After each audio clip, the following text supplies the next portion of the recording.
Good morning, this is Jenny, Makeup by Jenny, that is. This is the back of a bottle. I always think that's important for you to see the back of the bottle. It's the back of Pop Face Magnet Primer. I'm applying a sparing amount to the center of my face, since that's usually where my makeup tends to break up, or the pores are the biggest. The blurring effect, I want that through the center. I'm going to try a new foundation. It's the Stila color correcting stick. It has a little green dot in the center of the foundation stick. I suppose that's for color correcting redness. I'm going to write on my face with it. Then I'm going to go back and buff it in with my Delium brush. I've gone back to my Delium brush. I find that it's good for a stick foundation more so than a one of those real dense kabuki type brushes. I'm real red around my nose lately. That's why I was getting in there real good. That's that same multitasker contour brush that I was using, and this is a different color paint pot than I usually use. Heather sent me this. It's called Layin' Low, and it matches the lid color pretty good. It doesn't give much color. It does cover up any redness or veins. My look lasted real well this particular day.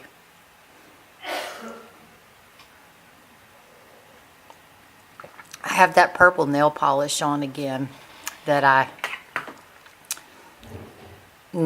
told y'all the name of wrong. It is the reason I showed you the picture of Running of the Bulls is the name of the polish is That City. I'll put that right here.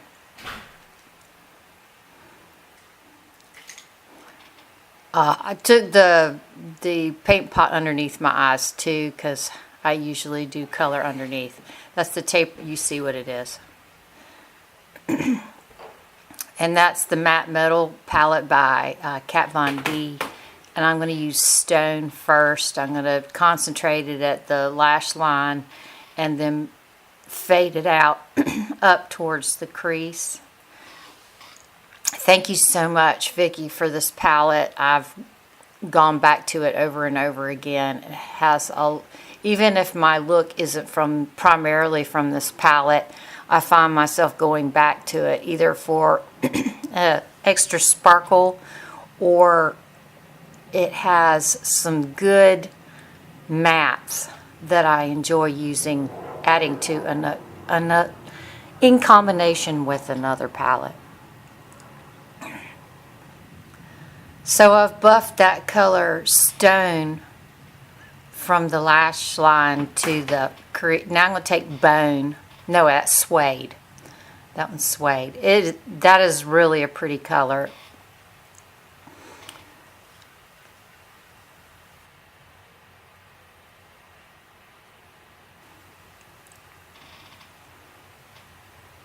I'm running that on the brow bone as a transition color.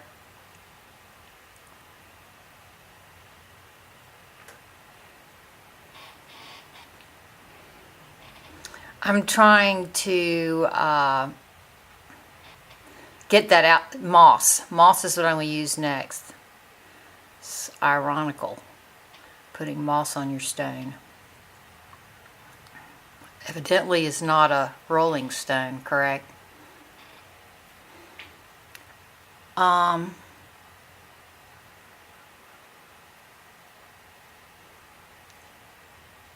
concentrating that more in the crease.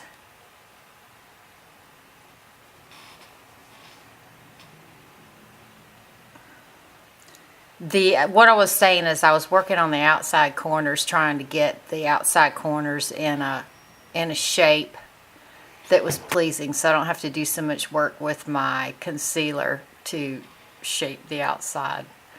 I usually end up having to do that anyway. My eyes, you can see how they droop down, and I try to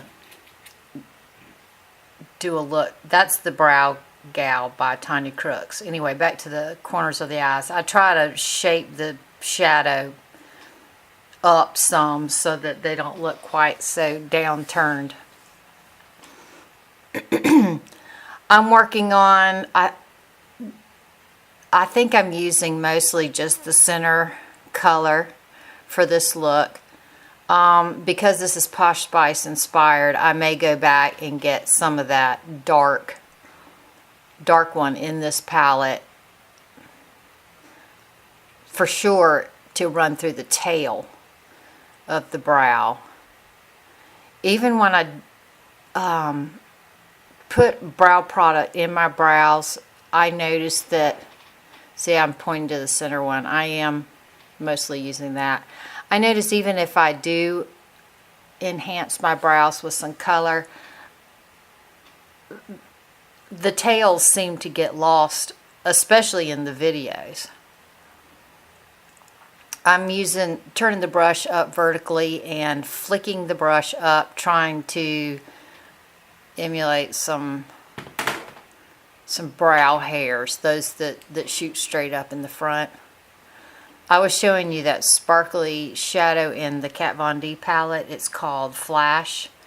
I'm patting that on the ball of the eye. I think the color that Posh Spice has in her latest release was Bitter Clove, maybe. That's the color I'm trying to copy. I'll put that right here. Now I'm using the Jet from the Kat Von D palette in the lash line with it's a straight, it's stiff, and it's not angled at all. It's I don't remember what that used to be a popular shape brush. People used to, I guess they used it for brows. They would stamp the brows on with it. Well, I'm stamping eyeliner on with it. I'm finding lately that rather I'm using, back to the Jet again, rather I'm using a liquid, like a felt tip pen liner, or a pencil. Y'all are going to say, no, duh, we've been doing that.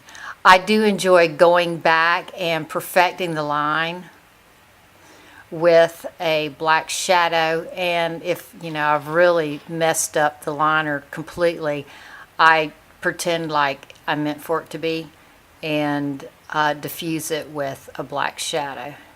This brush I found was a little tedious to get in those inner corners, but I didn't change brushes to get to the inner corners because I feel like I'm always under pressure, fighting to get the fighting to get the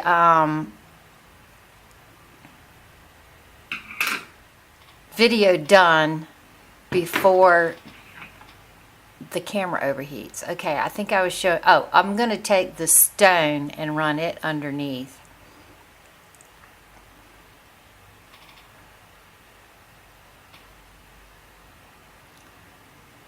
The stone came out a little darker than what it did on my lid because it probably still has some jet in it.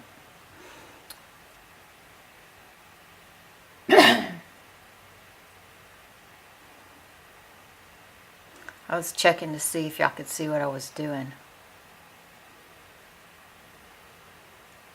I'm connecting the bottom lash line with the top lash line.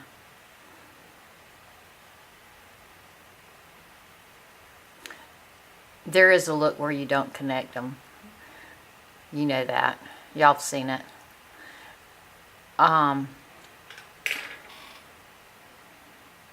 But in this case, we're going to... Okay, now I'm going to use the bone. And I'm going to use the bone to...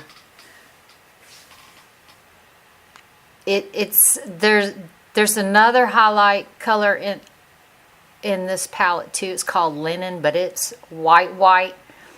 But I felt like the bone was a dirtier white color, and it would go better with this dirty shadow color. The stone and moss mixed together. I'm packing it on underneath my brows.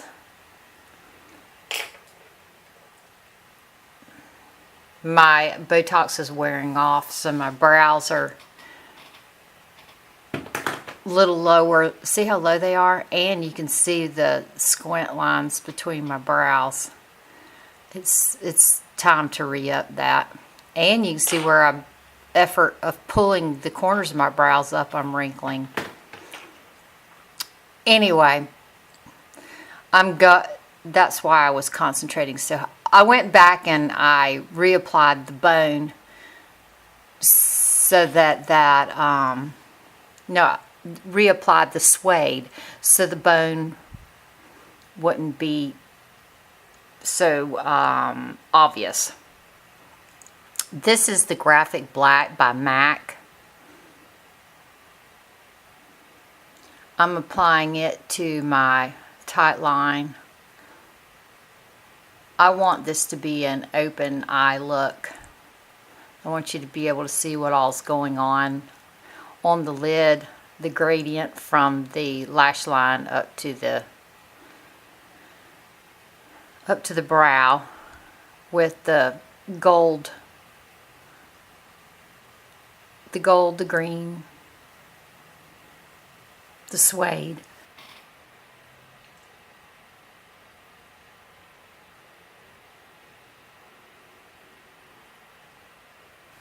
I went back with my ring finger and smudged that liner. Now I'm adding some more of the stone to set it. Now I'm going to take the flash that I used on the top lid, and I'm concentrating that on the center right underneath my iris.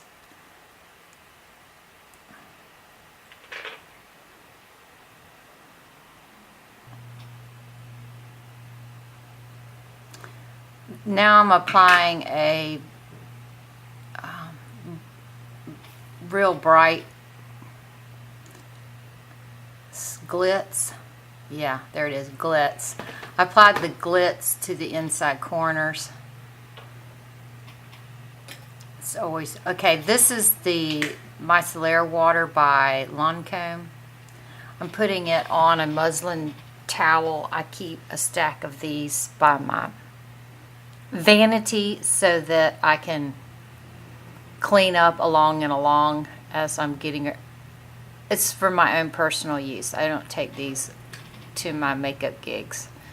I use paper towels, not on their faces, but you know, for basic brush cleanup, blah blah blah. This is the Shiseido lash curlers, the Louboutin mascara. It's really good. It's just really goopy, which is a thing. It's supposed to be. It applies a lot on at a time. If I'm in a tizzy in the morning when I'm getting ready to go to work,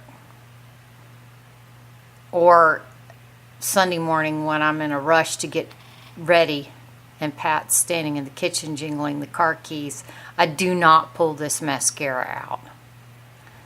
If I have time to, there you go. See, it really packs a punch, doesn't it? Really looks nice. Actually, what looks nice is being backed off from the camera, so you don't have to.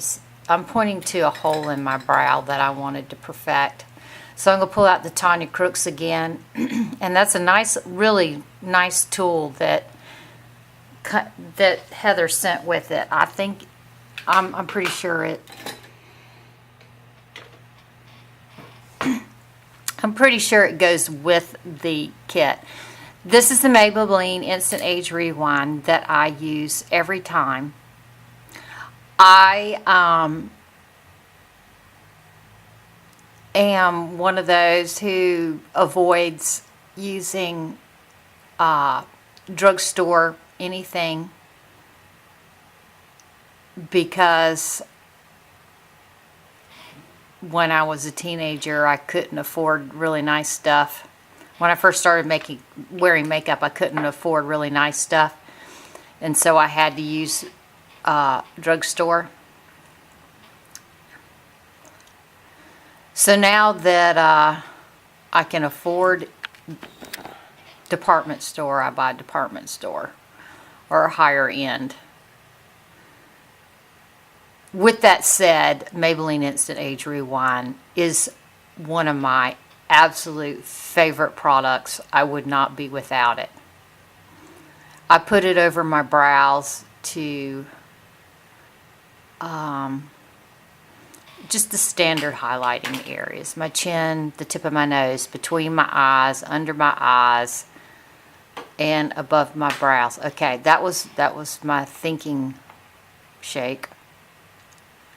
This is the MAC Studio Fix in NW22.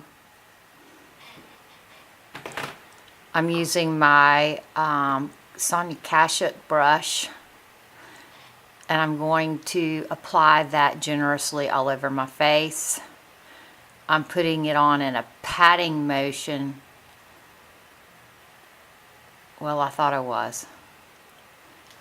Anyway, I'm trying to get it up on heavy. I should have probably used a puff to press it on to get a good heavy layer on.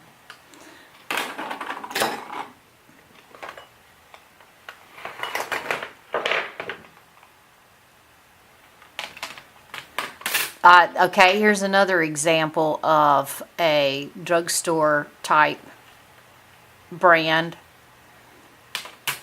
even though I don't like to use drugstore stuff.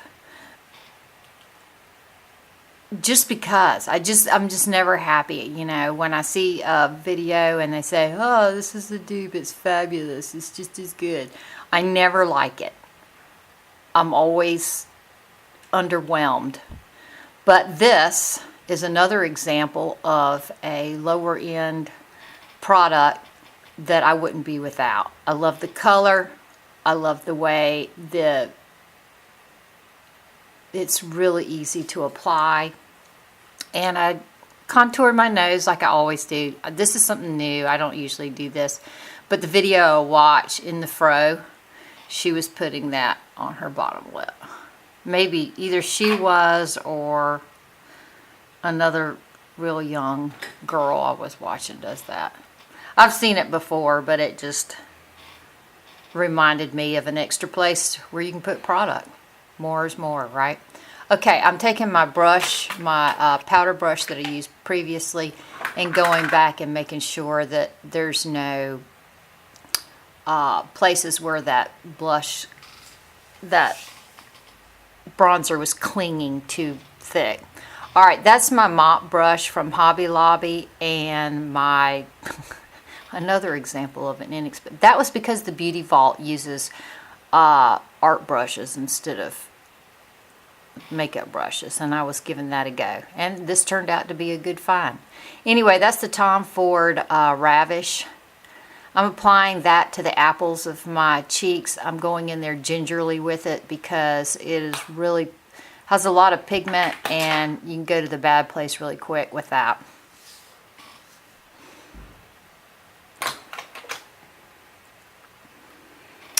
This is the Laura Geller Peach something or other.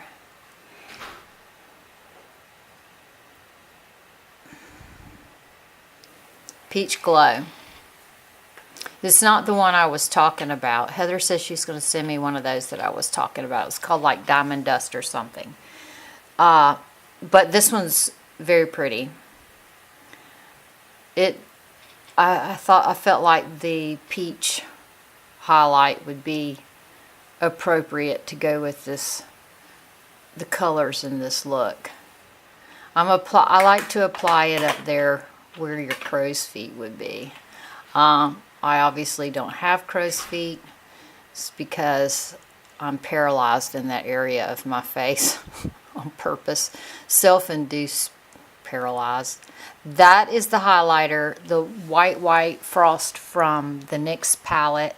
And I'm applying it to the top of my nose where, you know how kids that rub their noses and they rub them straight up and it makes a crease because they have allergies and they rub it all the time and it makes a crease across the top of, right before the roundness begins. Well, that's where I stop the dark of my bronzer and where I begin the highlight.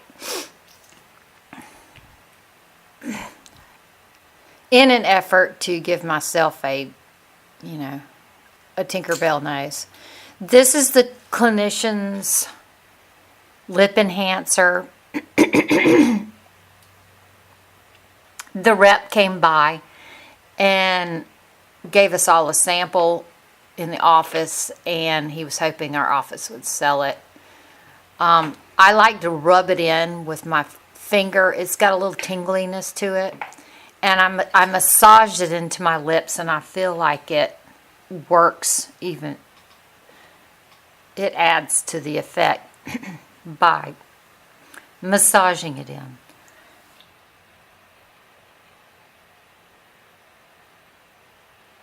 This is the La Mer, and I'm setting the under eyes. It's got a reflective property to it, or an illuminating property, and I'm putting it where I have marionette lines around my mouth to bounce the light out of that shadow. I'm done. That's my fingernail.